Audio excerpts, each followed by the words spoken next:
decided I was going to make a video today, so I had to clean up. Hello, welcome back to the Flying WoodShop. I'm Fred, and I'm coming to you from Riva, Virginia, just outside of Culpeper, and I wanted to give you a quick update of what's going on in the shop this week.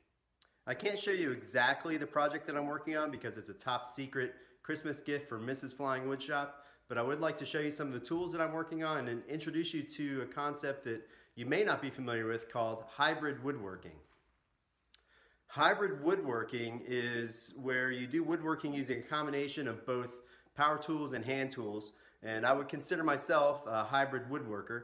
I usually use the power tools to get the wood into the shape that I want to have it in for the project, and I use the hand tools to fine-tune and get the final finishes and any fine details in the project.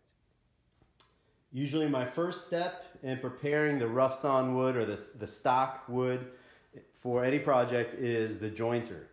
The jointer takes the wood that's rough and possibly crooked, and using a set of carbide tipped knives, and that's what each one of those is. Each one of those is a little knife, and there's several spirals that go around. It flattens the wood out on one side and gives you a nice smooth surface. You can then, using this 90-degree fence on the side, tilt the wood up on its edge and run it through to get two surfaces that are both flat and at a right angle to one another.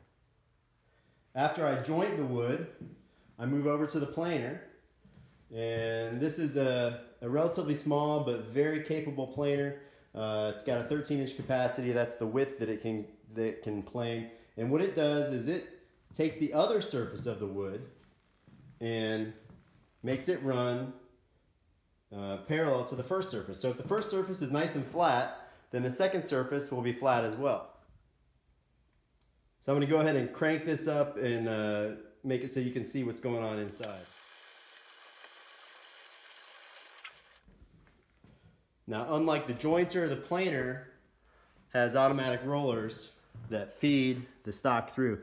Then you can see in there, there's the two rollers, and there's also a set of those carbide teeth, very similar to what's on the jointer. And something that I installed on the jointer that I think is a pretty good feature is this digital readout. It makes it so that if I'm working on a piece and I need to repeat that thickness again later, I've noted the thickness that I've planed the wood to, and I can come back and make another piece exactly the same thickness. And you see that changes as I move the thickness down. Once the pieces are planed and jointed, I take them over here to the table saw, which I think I've shown you before. But basically the table saw, I use that to cut the piece to the width and length that I want the piece to be, so that I can start working with the hand tools. The hand tools that I use are pretty basic and really based on technology that's about 2,000 years old. The chisel, and this is my my collection of hand planes in several different sizes. And here's my hand toolbox that I made a while back. I can kind of take all my hand tools and move them around the shop together, or take them off to help somebody with something somewhere at their house or whatever. But the chisel is the bread and butter. That's a small bench chisel there. You can go up to the larger size. That's a 1-inch. That's the biggest one I've got. They make chisels in much larger sizes, obviously. So the planes, the chisels, obviously I use the carving tools that are up here on my carving tool holder. And that's how I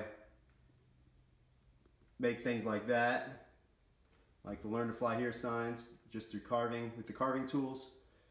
And even to put the textures on things like the crosses, I use the carving tools and a combination of that and the planes. I wish I could show you more this week, but next week I'll let you see what I've been working on, and I think you'll enjoy it.